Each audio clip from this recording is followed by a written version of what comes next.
whole home backup, cheap and easy. I've got a server rack lithium iron phosphate battery right here, plugged in to this Bluetti Apex 300, and it's going into a generator inlet and powering the entire house at the moment. You can see we're pulling about 1700 watts, and we're drawing about 18 amps from this server rack battery. One of the most versatile and one of the best bang for your buck setups, especially if you want to have a solution for, say, your RV, but also have a whole home backup solution for some critical loads. The star of the show is this Vatrer 100 amp hour lithium iron phosphate server rack battery. And then a big shout out to Jasonoid for showing us how to configure the connection between that and this Bluetti Apex 300. I'll be giving you an in-depth crash course on how to hook this up as well in this video. But here's the challenge. This is deployed at my parents' house, and they have an RV, so they want to be able to have a very capable portable power station, which is what this Apex 300 will serve. But at the same time, they want to have a backup at their home for critical loads. That's where the server rack comes into play. This server rack battery alone is almost more than double the capacity of 2 additional batteries for this Apex 300 unit. But this server rack battery is far cheaper and very capable. Let's unbox this battery. On the top here we have this small box, and inside we've got a baggie of cables and some screws, and these cables are 6 gauge. And we've got some documentation, 2 heavy duty mounting brackets. And there's the battery itself. Tucked down in the battery we got the Epic stickers, can't forget those. A nice circuit breaker right here, on-off button right here for the screen, shipped with 52% state of charge.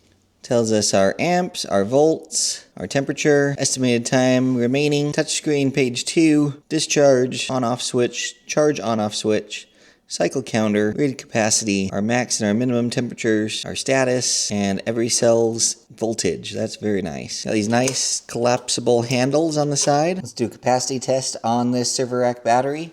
You can see we're at 100% state of charge.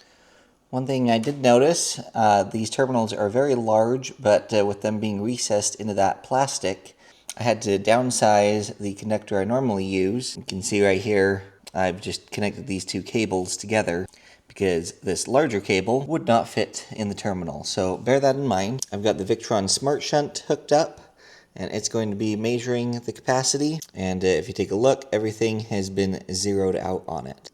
The capacity test has finished on this battery. You can see it's recording a 0 state of charge, however it has not shut down yet. And if we check here on the Victron Smart Shunt, you can see we've pulled 101 amp hours. So it passed the capacity test with flying colors. Something very cool is Vatrer now has an app for their server rack battery. It's a very basic app. Up at the top, you can see we have our state of charge indicator, and then we can toggle charge off and on, as well as discharge. I'm currently charging the battery, so I can't toggle any of those. And then scrolling down here, we've got our total voltage, our current. Right now it's just 1.1 amps going in. It's almost fully charged. Power in watts, our high voltage cell, then our low voltage cell, and the voltage differential. And we have our average voltage, and then our cycle counter. And scrolling down here, we've got our temperature sensor data. And then we have a whole list of individual cell voltages we can take a look at. Tapping on the About button here allows us to just change the language and the temperature reading. So it's a no-frills, just basic app, but really nice that it comes with that and allows you remote monitoring. So let's just take a quick look inside this server rack battery. On the underside of the lid, we've got some of this really high-density foam, which is nice. And then you can see in here, this is very, very clean. So we've got our terminal connections. Nothing feels loose or anything. You can see the breaker back in there. The BMS is against the back wall back there. There is one temperature sensor right there with that glob of glue on it. What I do like seeing is the screwed connections on the board, and it's not solder, which is very good. But it appears that we're just doing 2 8-gauge wires is all. 2 of the BMS and feeding the negative terminal here. And then we just have a single 6-gauge wire feeding the negative terminal. And while that's, you know, the high temperature silicone wire and everything, which is great, wouldn't it be too bad to see maybe a slightly bigger conductor? Let's pop this off and check out the cells quick. Okay, here we go.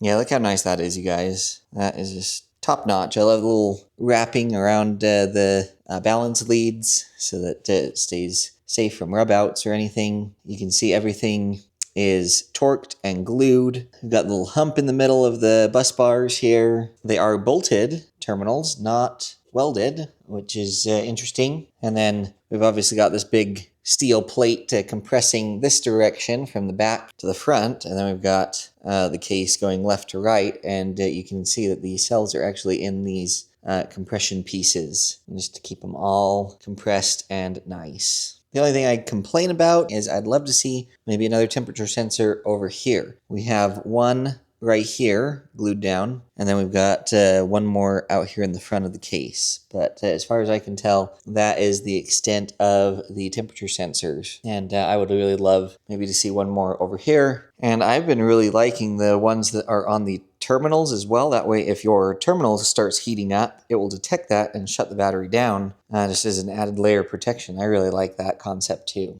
But that's a minor gripe. Everything else here looks really, really nice. All right, we've got the Vatrer server rack battery installed here. I have an old battery down here we're not going to even pay attention to, but it is a 51.2 volt lithium iron phosphate battery, so it's going to work in parallel with this. But this server rack is going to be way better because I've got this nice screen and all kinds of stuff. And I'm going to show you how to take this server rack style battery and actually pair it with this Bluetti Apex 300. I'm installing this at my parents' house, and they need emergency power backup when the power goes out for some critical loads. So that's what we're going to be providing here for them. But in addition to that, they have an RV. And so the way I'm going to build this, they can easily just take this Apex 300 unit as its own piece with them on their camping trips. And then when they're not camping, they can simply bring it back and set it here for storage, and it will be ready, you know, in the event of a power outage or something like that. The Bluetti Apex 300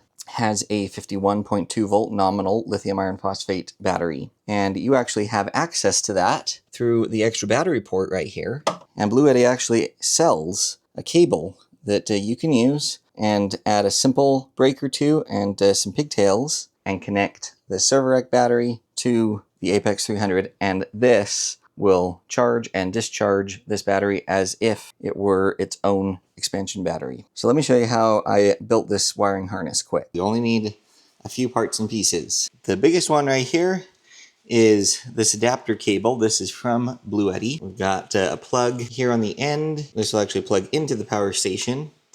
And then on this other side here, we've got everything broken out. We've got a communication cable, which we aren't going to use. And then we've got very nice labeled, as well as color-coded, you know, battery negative, battery positive, already pre-crimped with some nice ferrules on the end here. So I'll leave a link for this down in the description below. Next, I have an 80 amp DC rated circuit breaker right here.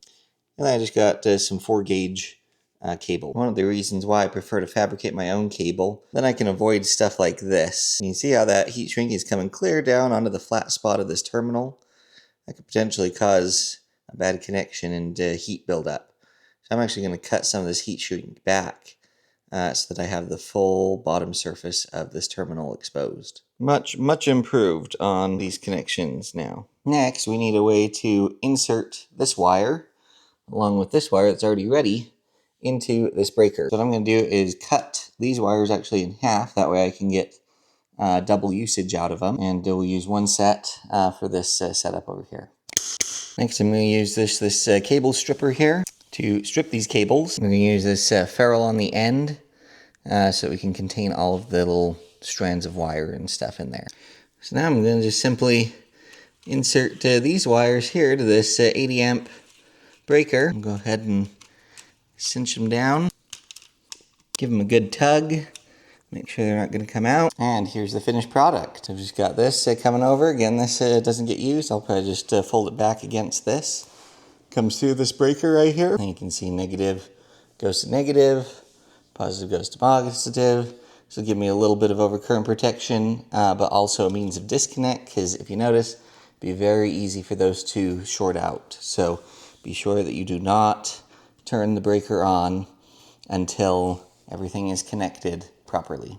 Okay, we got that all wired up here. Now, notice that the breaker is green. That means it's in the open position. That's the way we want it. We're going to come over here with this other end, and it simply plugs into the extra battery port, just like that. Now, again, keeping this breaker in the off position, we're going to go ahead and power up the battery. And we're just going to make sure that it's at a 100% state of charge, which it is. And we also need to make sure that the Apex 300 has a 100% state of charge, and it does. The reason we want to check that is because if there's a vast difference in charge level between these two, if I try to bring this battery in with this because it has no communication like it would with a OEM battery, you could have a huge rush of current. Now, hopefully the breaker would trip, but we just don't want to run that risk. So if you have both at a 100% state of charge, you know that their voltage and their capacity are going to be very, very similar, and there's going to be minimal amounts of current shared between the two right off the bat. All right, so big moment here. Flip this and hopefully nothing blows up. 3, 2, 1, please don't blow up.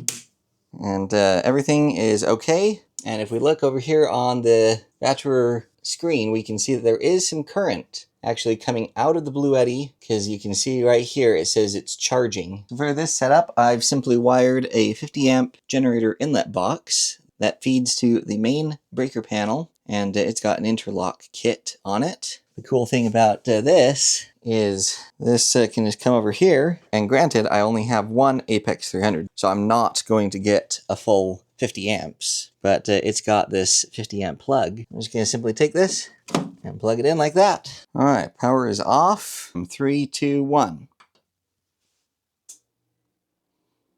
And look at that. We have power again. So it's very cool is currently we're outputting about 1700 watts from the Bluetti. There's over 2000 there for a second. But here's the cool thing. Check it out over here. We're discharging from the Vatrer 18 amps. So we're getting a huge amount of supplement power from that server rack battery. And so now this is going to run the entire house for much longer. This never gets old. 2000 watts, a little over 2000 watts. 20 amps of current coming out of this Vatrer server rack battery. There's 18 now. So I think this is a really good hybrid system where you can stretch your money a little further. So if you're someone like my parents who needs a portable solution, but also want to utilize it for a home backup need, this could be the awesome setup. Go ahead and get this unit that is still semi-portable but still packs a punch for RVing and different things, and then go ahead and have a stack of additional batteries for longer run times for whole home backup.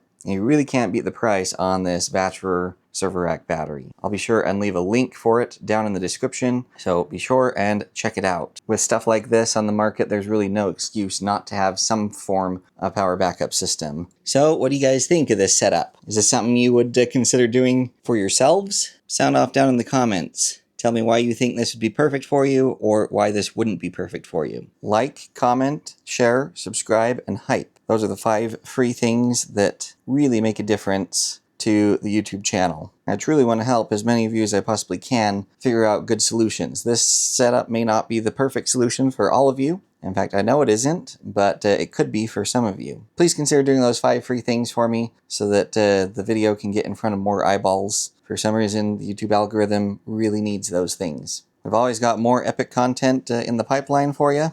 So stay tuned, stay safe, and we'll catch y'all next time.